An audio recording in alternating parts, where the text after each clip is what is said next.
اس ملک میں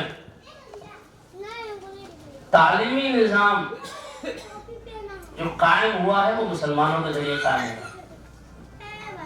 اسلام سے پہلے اس ملک میں تعلیم کا کوئی تصور نہیں تھا۔ چنانچہ اب بھی جو باقیات ہیں، بڑی بڑی مسجدیں ہیں جو پرانے زمانے کی، اور ان کے چاروں طرف آپ نے کمرے دیکھے ہیں، وہ ایک یونیورسٹی، کالج، مدرسہ سب کچھ ہوا کرتا تھا کسی زمانے میں۔ بدقسمتی سے اس ملک میں انگریزوں کی نظر لگی اور 1601 میں اس ملک میں انگریز آئے۔ 1601 میں آنے کے بعد انہوں نے اپنی حکومت کی کوشش شروع کی۔ بعد میں 1799 میں انگریزوں کے مقابلہ کرتے ہوئے سلطان ٹیپو شہید ہو گئے۔ اس ملک میں مقابلہ انگریزوں سے کرنے والے سب سے بڑے جانباز سلطان شہید ٹیپو سلطان تھے۔ جب ان کا 1799 میں انتقال ہو گیا، شہید کر دیے گئے، ٹھیک اس کے ایک سال بعد 1801 میں انگریزوں نے اپنے پیر کو اس لائن سے پھیلانا شروع کیا اور 1801 میں فورٹ ولیم کالج کی بنیاد رکھی گئی کلکتے میں۔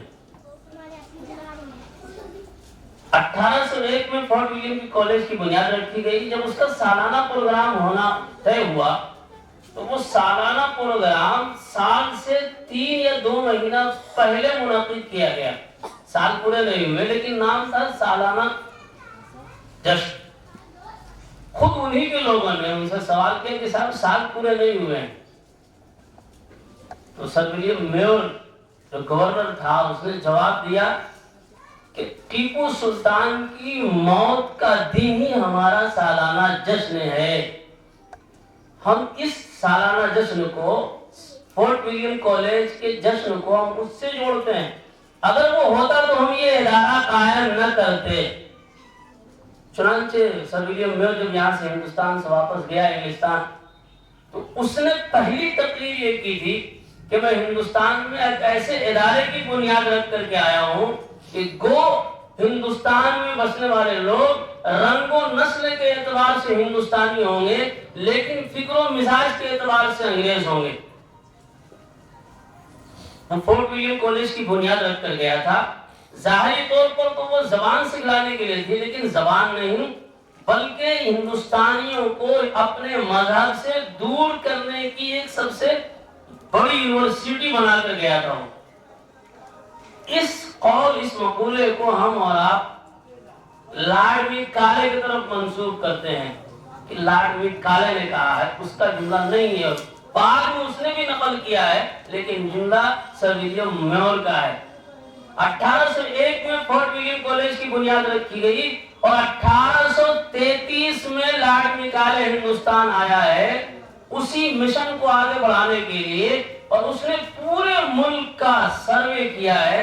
پورے ملک میں گھوم گھوم کر جتنے تعلیمی ادارے تھے، مذہبی ادارے تھے، مسجدوں میں تعلیم ہوتی تھی، الگ تعلیم ہوتی تھی، پاٹھشالے تھے، ان سبوں کی رپورٹ ایک تیار کی ہے۔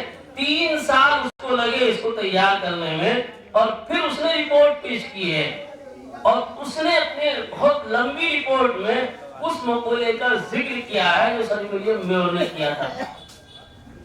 اس کا مقولہ یہ نہیں ہے۔ جب یہ تحریک آگے بڑھ گئی 1833 میں، ہمارے اکابر اور بزرگوں نے، اس وقت کے نوجوان عالم دین نے، مطلب لگتا ہے کہ بزرگ کا مطلب ہمارے جتنے بزرگ تھے 80 پار کر گئے ہوں گے تب کوئی کام کیا ہوگا، ایسا نہیں ہے۔ ذہن سے نکال دیجئے جتنے لوگوں کو ہم آپ بزرگ کہتے ہیں، سب 30 سے 40 کی عمر میں سب لوگوں نے انقلابی کام کیا ہے۔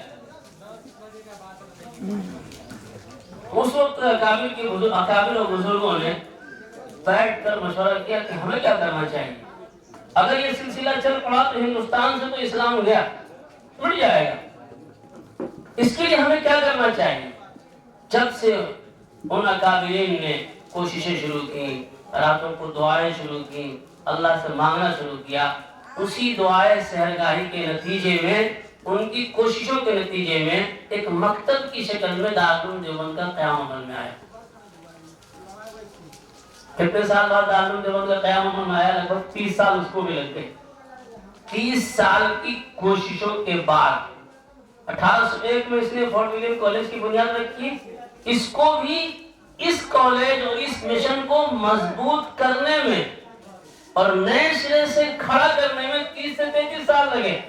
اس کے مقابلے میں ہمارے اکابر نے جب کام شروع کیا ان کو بھی 30 سال لگے لگ بھگ. اور پھر دارالعلوم دیوبند کا قیام ایک مکتب کی شکل میں ہوا تھا تاکہ ہندوستان میں بسنے والے مسلمانوں کے دین و ایمان کا، ان کے بچوں کے دین و ایمان کا تحفظ کیا جا سکے.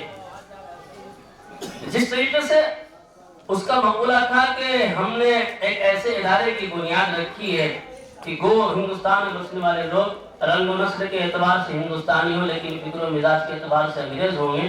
ہمارے اکابر اور بزرگوں نے دارالعلوم دیوبند کا قیام عمل میں لایا اور ان کا مقولہ تھا کہ گو ہندوستان میں بسنے والے لوگ رنگ و نسل کے اعتبار سے ہندوستانی ہوں لیکن فکر و مزاج کے اعتبار سے وہ حجازی ہوں اور حجاز مقدس کے پیغمبر جناب محمد رسول اللہ صلی اللہ علیہ وسلم کے دامن نبوت ان سے چھوٹنے نہ پائے. یہ مقصد تھا دارالعلوم دیوبند کے قیام کا. یہ مکتب کی شکل میں تھا. ملک آزاد ہو گیا. آزادی کے بعد یہاں کے آئین اور دستور سیکولر بنائے گئے. تو اب مذہب کی ذمہ داری مذہب کے ماننے والوں پر تھی نہ کہ حکومت پر. حکومت نے ایک نظام بنایا. بچوں کی تعلیم کے لیے دنیاوی ضرورت کی جو تعلیم تھی اس کو لازم قرار دیا. حکومت نے دنیاوی ضرورت کے لیے جو تعلیم ضروری تھی اس کو لازم قرار دیا. چنانچہ آزادی کے بعد پرائمری 5 تک کا پڑھنا ہر بچے کے لیے لازم تھا. اگر کوئی ماں باپ اس سے روک لے تو اس کا ماں باپ مجرم ہے. کوئی بھی اسے 5 کلاس تک پڑھنے سے روکے گا تو وہ مجرم کہلائے گا. اسے جیل کی سزائیں ملیں گی. اب اگر آپ کا بچہ اس ابتدائی زمانے میں جو بچوں کی تربیت کا اصل زمانہ ہے ان سرکاری اسکولوں میں چلے جاتے اور وہاں ان کی تربیت ہوتی تو جو خدشہ پہلے پیش کیا گیا تھا کہ یہ مذہب سے دور ہو جائیں گے، ان کی تربیت مذہب کی بنیاد پر نہیں ہو پائے گی، وہ اب بھی باقی تھا. چنانچہ جب ملک آزاد ہوا تو ہمارے سامنے جو سب سے پہلی چیز تھی کہ ہندوستان کے مسلمانوں کے سامنے 2 چیلنج پڑے تھے. نمبر 1، بھارت کی کثیر مذاہب کی رنگ برنگی میں ملی تشخصات کو کس طرح برقرار رکھا جائے. ہمیں بچوں کو اسکول میں بھیجنا ہے، وہ ضروری تعلیم بھی دینی ہے اور ساتھ ہی ساتھ ان کے مذہب کا تحفظ بھی کرنا ہے. تو کیسے کیا جائے؟ یہ بھارت کی کثیر مذاہب کی رنگ برنگی میں ملی تشخصات کو کس طرح برقرار رکھا جائے، عصری تعلیم کے ساتھ ساتھ مذہبی تعلیم کا تحفظ کس طرح کیا جائے. آزادی کے بعد ہمارے اکابر بزرگوں کے سامنے یہ 2 چیلنج کھڑے تھے. ان دونوں چیلنجوں کو پورا کرنے کے لیے مولانا ابوالکلام آزاد، مولانا حسین احمد مدنی، ان بزرگوں نے ایک نہیں سینکڑوں میٹنگیں کی اور اسی میٹنگ کے نتیجے میں 1947 میں ملک آزاد ہوا. 1950 میں قانون بن کے نافذ ہوا. 50 کے بعد مستقل جب اکابر نے محنت شروع کی تو 1954 میں دسمبر کے مہینے میں آخر میں 28 سے لے کر کے جنوری 55 تک 10 دن کی کا ایک پروگرام بمبئی میں ہو رہا تھا. میٹنگیں ہو رہی تھی، تعلیمی کنونشن ہوا، پروگرام ہوئے. اسی پروگرام کے موقع پر جمعیت علماء ہند نے دینی تعلیمی بورڈ کو قائم کیا ہے تاکہ بچوں کو اسکول کی تعلیم کے ساتھ ساتھ جو ملک کی ضرورت ہے مذہب کی بنیادی تعلیم بھی انہیں دی جا سکے. تو دینی تعلیم بورڈ کا قیام کیوں عمل میں آیا؟ اگر آپ سے کوئی پوچھے تو دو ہمارے سامنے یہ چیزیں، یہ چیلنج کھڑے تھے۔ ان چیلنجوں کو پورا کرنے کے لیے کہ بچے مذہبی تعلیم کے ساتھ ساتھ اصلی تعلیم کو حاصل کر سکیں، بچوں کی تربیت اپنے گھر میں، محلے میں، مسجد میں اسلامی طرز پر بھی ہو جائے، اور وہ جو ملک کی ضرورت ہے، جو لازمی تعلیم ہے، وہ بھی پورا کر لیں۔ یہ تھا اصل مقصد۔ لیکن مسلمانوں نے اس سے بے اعتنائی برتنی شروع کی۔ پچھلے زمانے میں، آج سے 20 سے 25 سال پہلے، ہم لوگوں کے بچپن کے زمانے میں مکتب میں پرائمری 5 سال تک پڑھا دیا جاتا تھا۔ صبح سے شام تک کا مکتب ہوتا تھا، اور پرائمری 5 تک کے محلے ہی میں، گھر میں، مسجد میں پڑھائی ہوتی تھی۔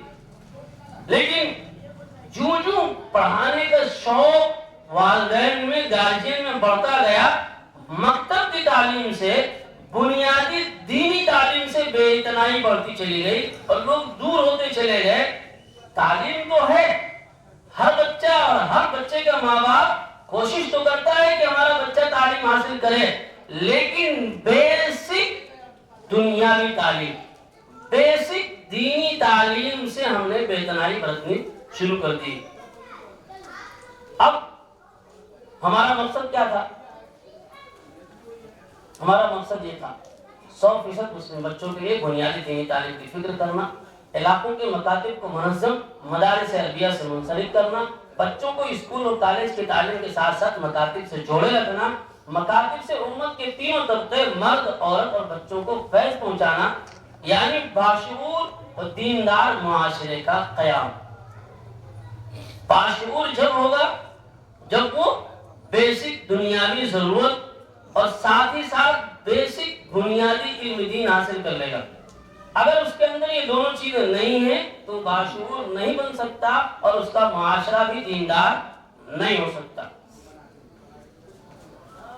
اب باشعور کا لفظ آیا ہے، اس کی میں تحقیق کرتا ہوں کہ باشعور مسلمان کون ہے۔ دیکھیے، مسلمان دو طرح کے ہوتے ہیں، ایک وہ مسلمان ہے جو باشعور ہے، اور ایک وہ ہے جو بے شعور ہے، خاندانی رواجی مسلمان۔ باشعور مسلمان وہ ہے جس نے ایمان حاصل کیا ہو علم کے ذریعے، تحقیق کے ذریعے، ریسرچ کے ذریعے، مطالعہ کے ذریعے۔ اب اسے ایمان چاہے مکتب میں ملا ہو، مدرسے میں ملا ہو، کہیں اور ملا ہو، یا خود سے مطالعہ کر کے ایمان حاصل کیا ہو، تو وہ باشعور مسلمان ہے۔ اس نے سوچ سمجھ کر ایمان حاصل کیا ہے، پڑھ کر ایمان حاصل کیا ہے۔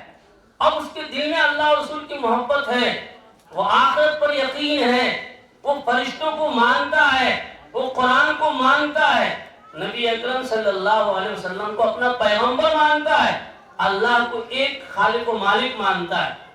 اب وہ جلدی سا مرتد نہیں ہوگا۔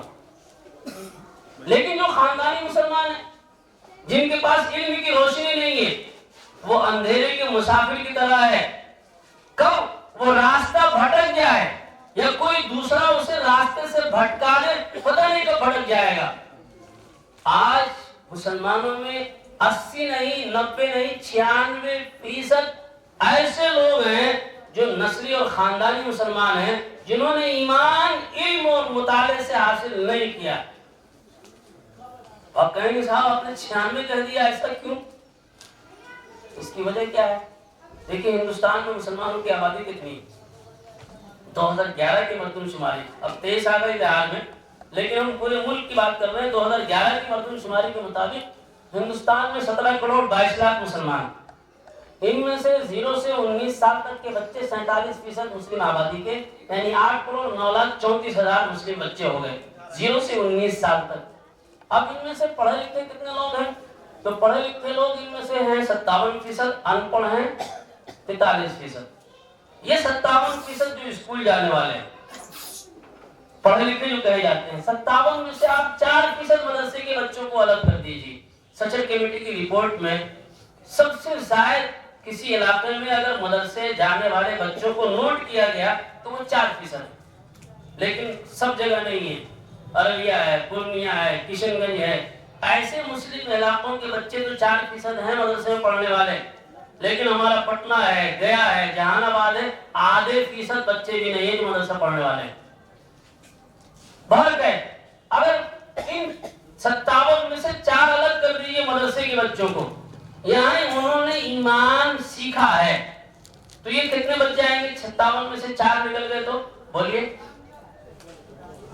53 بچیں گے. 53 اور 43 کتنے ہو گئے؟ بالکل ان پڑھ 43 ہے نا. اور ان میں سے 53 نکل گئے، 4 نکل گئے تو 53 بچے. تو یہ 53 جو اسکول جانے والے ہیں، انہوں نے بیسک علم دین حاصل نہیں کیا ہے. انہوں نے